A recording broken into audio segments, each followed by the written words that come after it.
Magandang umaga po sa lahat at Happy New Year. Batiin po natin ang ating makatabi ng Happy New Year. Sa ating taga-subaybay, sa ating Facebook page, Happy New Year sa inyo lahat. Saan man kayong dako, sa bansa o sa ibang bansa, ay Happy New Year. Mga minamahal na pakatid, napakaganda na sinimulan natin ang ating unang araw ng bagong taon sa ating pagsasama at pagtitipon upang ipagdiriwang ang banal na misa. Napakaganda na simulan natin ang ating bagong taon sa pamamagitan ng pag-aalay ng mga panalangin.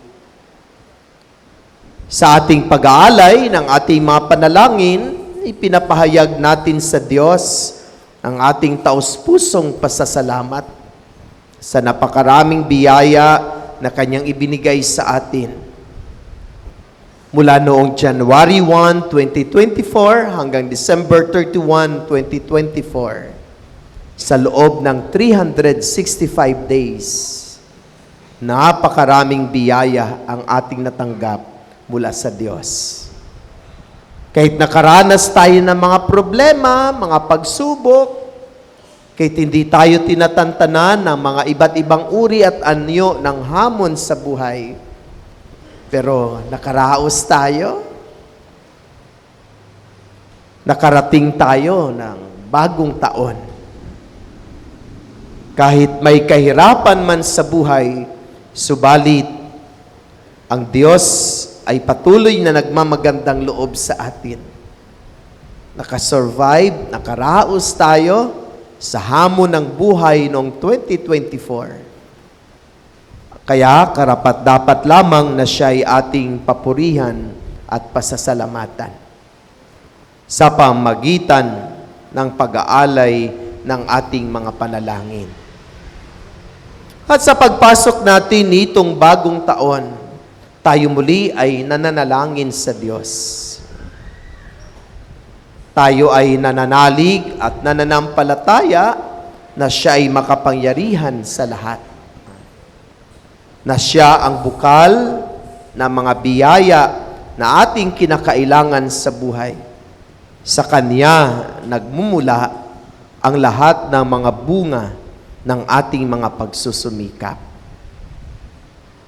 Sana ang pagsalubong natin at ang pagsimula natin ng bagong taon ay sa pamamagitan ng ating pananalig at pananampalataya na puno ng pag-asa sa Diyos, hindi sa pamamagitan ng mga pamahiin. Ang dami-dami nating pamahiin. Marami sa atin talagang nagsumikap na magkaroon ng maraming mga bilog-bilog sa ibabaw ng ating mga lamesa. Pinuno natin ang ating prosperity bowl na mga bigas, mga asin, tapos tinusok-tusukan pa natin ng 1,000, 500, may itlog pa na nasa palibot, at may mga orange pa at mga apple, at kung ano-ano pang inilagay natin sa ating prosperity bowl.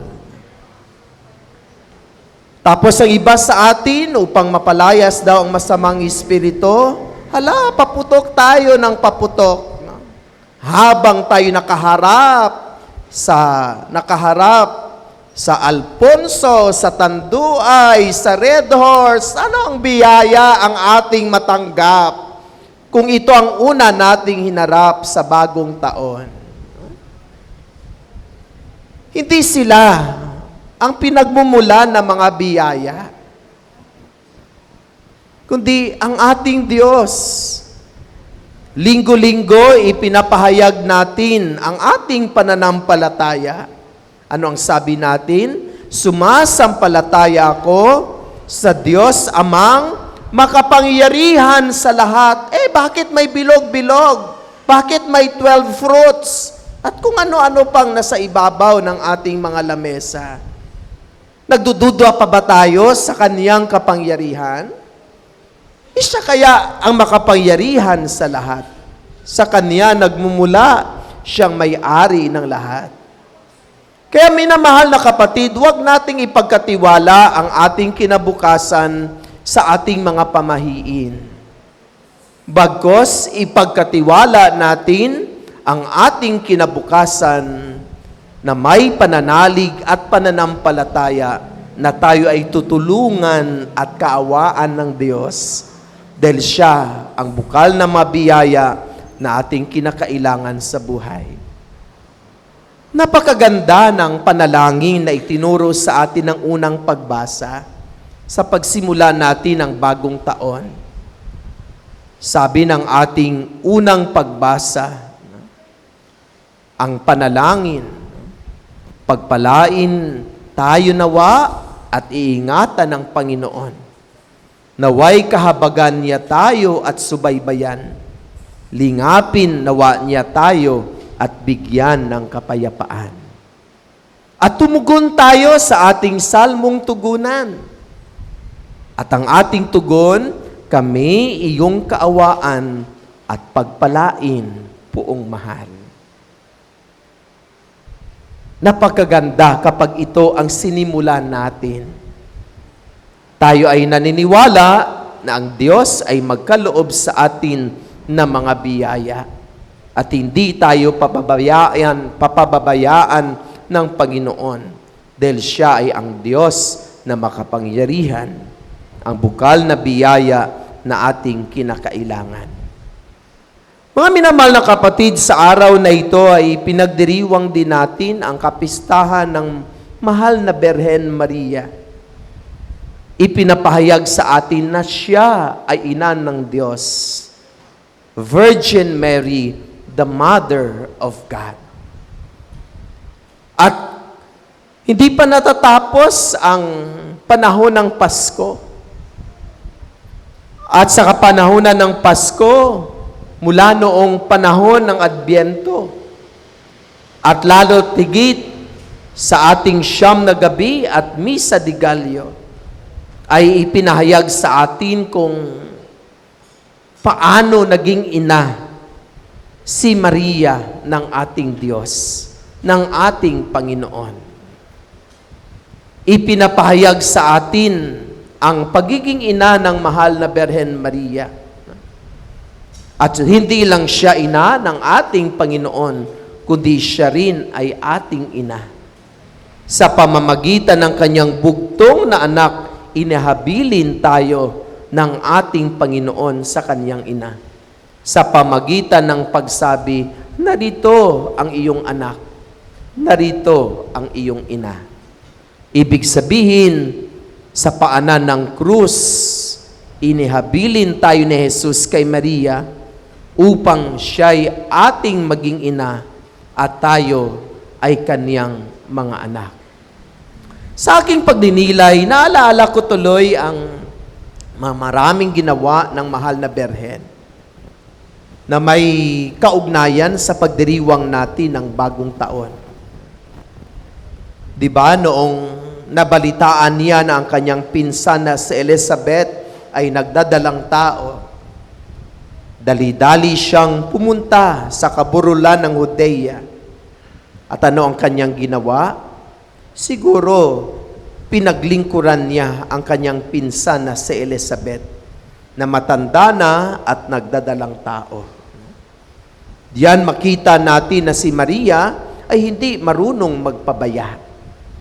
Mayroon siyang puso, marunong siyang magmalasakit, tunay at totoong siyang naglilingkod. Naalaala ko rin yung kasal sa Cana Galilea. Noon yung mga bagong kinasal ay naubusan ng bino, ng alak. Ano ang ginawa ng mahal na Birhen? Nilapitan niya ang kanyang anak. At sinabihan ng kanyang anak na mapahiya ang mga bagong ikinasal dahil naubusan sila ng bino. Pwede ka bang gumawa ng milagro? Namagitan si Maria upang tugunan ang pangangailangan ng kaniyang mga minamahal sa buhay, lalo-lalo ng mataong higit na nangailangan. At batid natin na marami pang magandang ginawa ang mahal na Berhen. Kaya napakaganda na sa pagsimula natin ng bagong taon, ibinibigay sa atin ng ating Diyos ang mahal na Berhen. Para bagang sinasabi niya na huwag kayong matakot ditong bagong taon. Huwag kayong mabahala. Una niyang sinasabi, narito ako. Ako ay makapangyarihan sa lahat. At ibinibigay ko rin ang mahal na Berhen na tested and proven na hindi marunong magpabaya.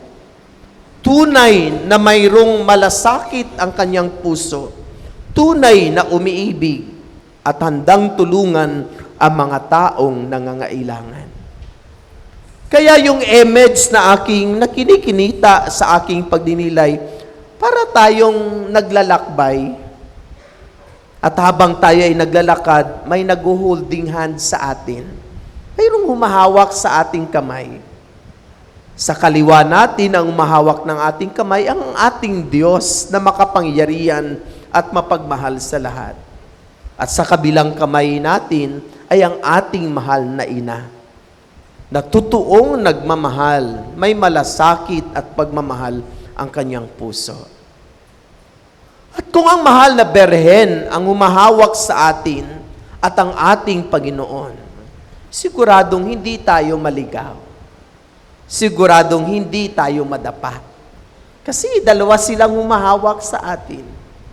Bumitaw man tayo, subalit kung hayaan nating hahawakan tayo ng Diyos at hahawakan ng mahal na Berhen, siguradong hindi tayo mapapahamak. Dahil mayroong dalawang gumagabay sa atin kung ano ang dapat nating gawin sa ating pang-araw-araw na pamumuhay. Mga minamahal na kapatid, napakaganda na sa pagsimula ng bagong taon, ito yung nasa isip, ito yung pinapaisip sa atin. Kasi nitong bagong taon, hindi natin alam kung anong mayayari sa atin. Hindi natin alam kung makaabot pa tayo ng February. Hindi natin alam kung anong mangyari sa atin sa darating na Mayo. Hindi natin alam kung makapamiesta pa tayo kay Our Lady of the Sacred Heart sa September 8. Hindi natin alam kung makaabot pa tayo sa susunod na Pasko. Hindi natin alam. Kaya nga, parang sinasabihan tayo, kahit hindi ninyo alam, huwag lang matakot na ipagpatuloy ang paglalakbay ng buhay. Narito ang ating Diyos na handang magkaloob sa atin ng mga biyaya kasi siya ay Diyos na makapangyarihan. At narito ang ating mahal na ina na tested and proven at ding naranasan na hindi niya tayo binibigo. Dahil nanay nga siya. At ang totoong nanay na hindi niya kayang tiisin ang kanyang anak. Lahat ay kanyang gagawin para sa kabutihan ng kanyang anak. Handa siyang magsakripisyo upang maibigay ang pangailangan ng anak. Handa siyang ialay ang kanyang buhay upang proteksyonan ang kanyang anak. Mga minamahal na kapatid, ito yung paanyaya sa atin na sana nitong bagong taon ay huwag nating kalimutan ang ating Diyos. Huwag nating kalimutan ang ating mahal na ina. Kasakasama natin sila sa ating paglalakbay. Kasakasama natin sila sa ating pagpanaw sa buhay na ito. Huwag tayong matakot, huwag mabahala, huwag mabalisa. May Diyos na makapangyarihan sa lahat at mayroong mahal na ina na mayroong malasakit at pagmamahal ang kanyang puso. Handa silang gumabay at tumulong sa atin upang tunguhin ang ganap na kapayapaan na ating hinahangad sa buhay na ito. Amen.